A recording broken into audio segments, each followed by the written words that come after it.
So this just shows you how fair I am. People said, how could you not do it? So here it is. It's maybe, 2 or 3 months late, but better late than never, man. So here is my post-match analysis on that Champions League final. Now, look, this is what I've always said. Now, that Champions League final was crap. Footballing-wise, it was the worst Champions League final that I have ever seen for football quality-wise. But I'll be a hypocrite if I don't maintain my consistency. Whatever I always said. It doesn't matter how you win. All that matters is winning. That is all that matters, is winning. And I think, for me, going into this game, Liverpool were always the favourites. And I always felt like, you know what? I even said this before, that Tottenham's luck has... Okay, luck is the wrong word. No, that is wrong. I thought Tottenham, this was a step too far for them. I think what they did against City was just ridiculous. What they did against Ajax was mind-boggling, the greatest hat-trick of all time. I thought in a final against this Liverpool side, I think it was too much for them. I just felt that the way that Liverpool were just built, even forget about what they did against Barcelona. Just thinking that what Klopp has built, this is Dortmund 2.0 for Klopp. I said that Dortmund side of Klopp is one of my favorite football sides of all time. But I think that what Klopp has done is he's kept the attacking vibrancy of that side, but he's built in a maturity, a solidity, a strong foundation with that Dortmund side. I see that Dortmund side have that strong fiber to complement their incredible revolutionary attacking style. But this team knows how to attack, they know how to defend, they know how to consolidate, and they know how to be tactical.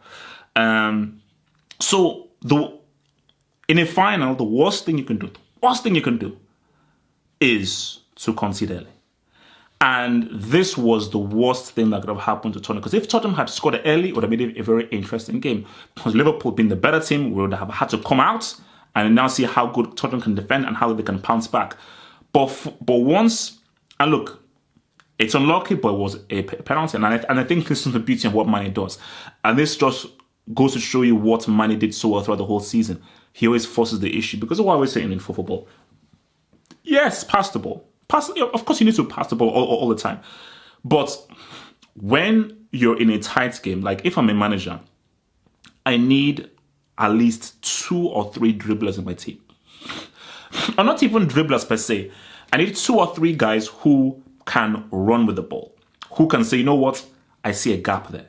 Instead of me passing the ball, I will not really make it in the ground. I need someone to say, I see that little bit of a gap there. Let me feint to the left, hit to the right, and let me just go into that gap and let me just see what I can get. Because by doing that, you're pulling the opposition out of position. Because remember, football, we've all played football before. Football is a very difficult game. And because the beauty about football is that it always benefits the defensive side. Hence why, whenever you see guys getting past 3, 4, 5 guys, that's bloody amazing because of how difficult football is and how much it favors the defenders and how difficult it is to beat guys. So, but that has always been the beauty of Mane. Mane has always been that player who, because of his unorthodox nature, has just always able to weave through and find something. And he was the guy that forced the issue and forced the mistake into Sissoko, which led to the penalty. And for Salah, redemption. A year prior, had to come off injured, and a great moment for him was ruined. And a year after, he had redemption. So not to Robin, but not to the same degree as Robin, took the penalty. Liverpool went 1-0 up. And this was the worst thing that happened to the game, because now I can rant.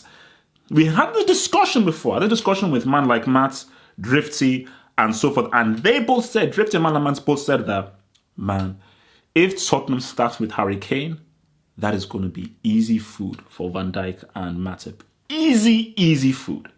And I said to myself that, yeah, it makes sense, because I'm telling you, even a fit, this is the sick thing. Even a fit Kane would be easy for Van Dijk and Matip, because even if Kane is fit, because Kane is not going to run past you. Kane doesn't have any speed, he doesn't have any acceleration. He's not swift on his feet. So Van Dijk and Matip know that, make sure that he plays with his back to his goal. Any crosses that's coming, we are confident that's based on our great positioning, we are going to stop him from getting to any of those balls. And just because of how he plays and because he's not quick or not fast, we don't have to, speed is out of the question.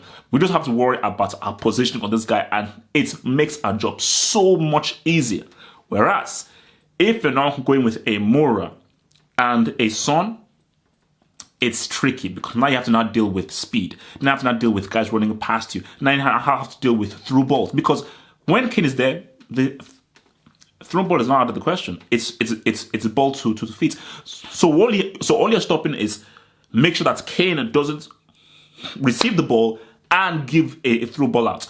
But Kane ain't receiving no through ball. That's not happening. So your job is so far much more easier. So when I saw Tottenham not only roll with Kane, but a Kane who had not played for 2 months, I was like, what the hell? So when they were 1-0 down, I was like, where's the goal going to come from? And when you saw for Tottenham, it was bitsy. Kane was falling on the ground. He did not do anything. And a Champions League final. Let me just read this right.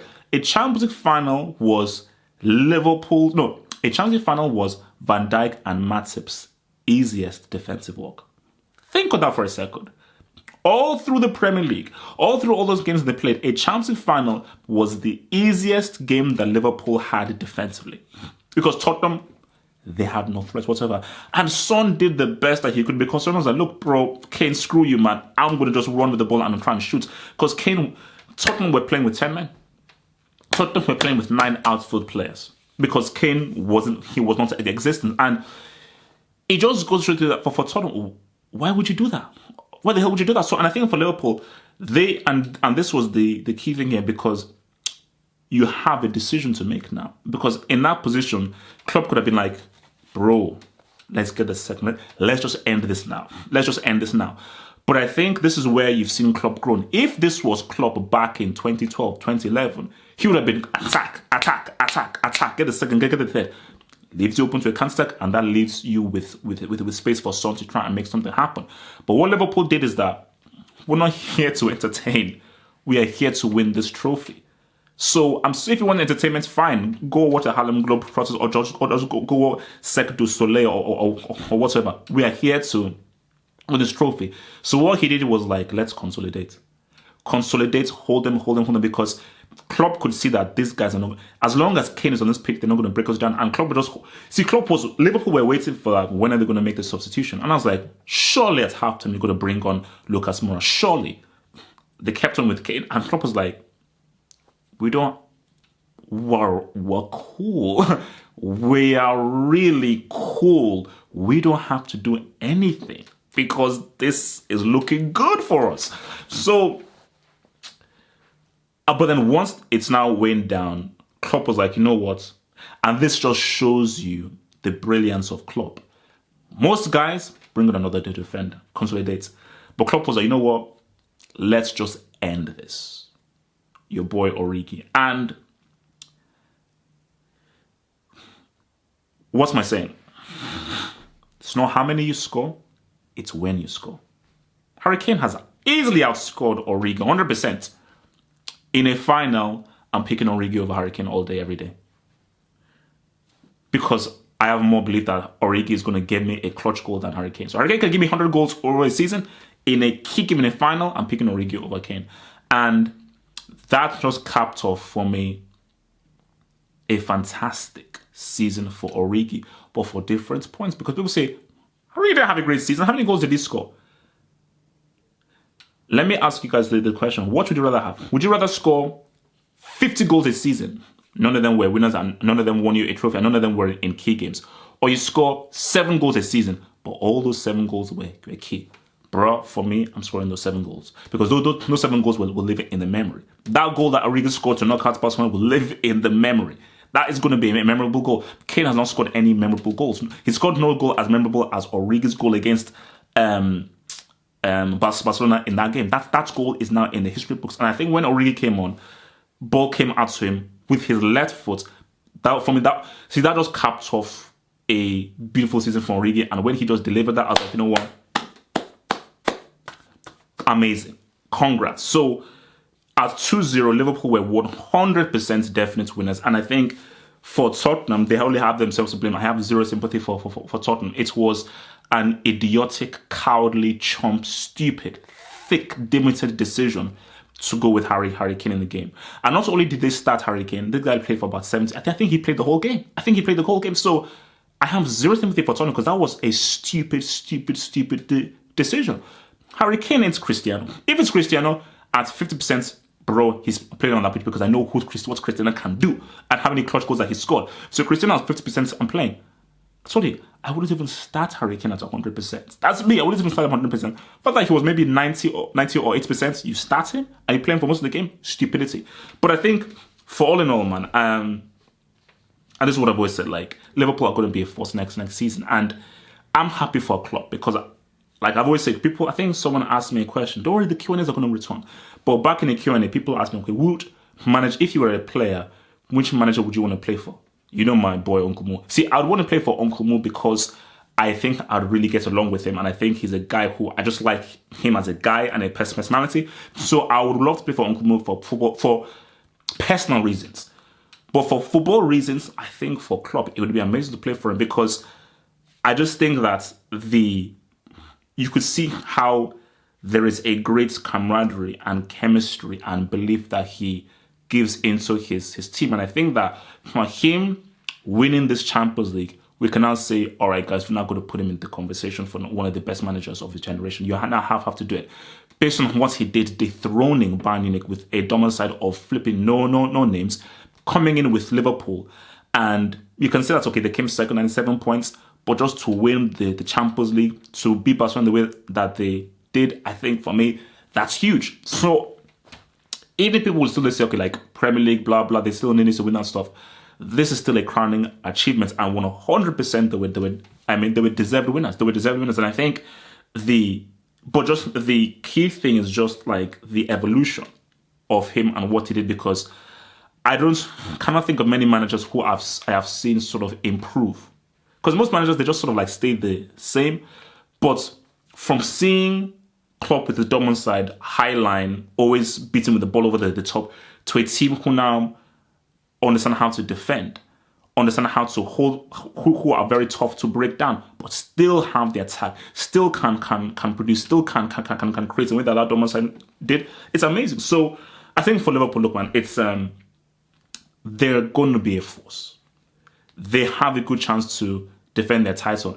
It's just about piling on the quality. You can never ever stay the same. The key thing what I say to people, whenever you win a trophy, even also you need to improve because you now have a target on your back. So next season in the Champions League, Liverpool have a target on your back. The defending champions always have a target on the back. So anytime that anyone faces Liverpool next season in the CL, they're like, oh, these are the defending champions. We have to raise our game. So once guys raise their game, you've got to raise your game. You've got to raise your game with better players, much more higher quality players, because you cannot remain the flipping same. So, but I think it may not have been a great final, but at the end of the day, all that matters is winning. That's the only language I speak. I don't speak any other language. The only language I speak is winning. And all the language I speak are trophies. How many trophies have you won? Have you won this trophy? Yes or no? That's the only language that I speak are trophies. The language that I speak. So yeah, man. I know it was late, but look, I came through. Amazing journey for Tottenham getting here. Look, it's amazing that they even got it to begin with. But if they had a different. But I still feel like even if Tottenham went with a different lineup, they would have caused Liverpool more issues. But I think this Liverpool side they were too strong a team from back to front. Too strong a team, too hard to break down. And they just had sharpshooters and goal scorers and finishers. So it's almost like the perfect blend of defense, midfield, and attack. And you look at how well Henderson has even improved. A guy who was calling a break. This guy is now tier 3 now. It's bonafide tier 3. So yeah, man, for Liverpool, well done. And the Champions League and the Premier League is going to be very interesting, especially if Liverpool can get themselves if they can get themselves a number 10 and get themselves someone who can deputize for both Alexander-Arnold and Robertson on both of the flanks. I think Liverpool will be looking very, very good next season. Your boy, Half Hope's Hot, the YouTube channel is out. TV reviews, movie reviews, anime reviews, comic book reviews, and all that good entertainment stuff and some extras. It's out there, so click in the description box below for the link to the YouTube channel to subscribe, or just click over here to head to the YouTube channel and subscribe to the Half Hope's Hot.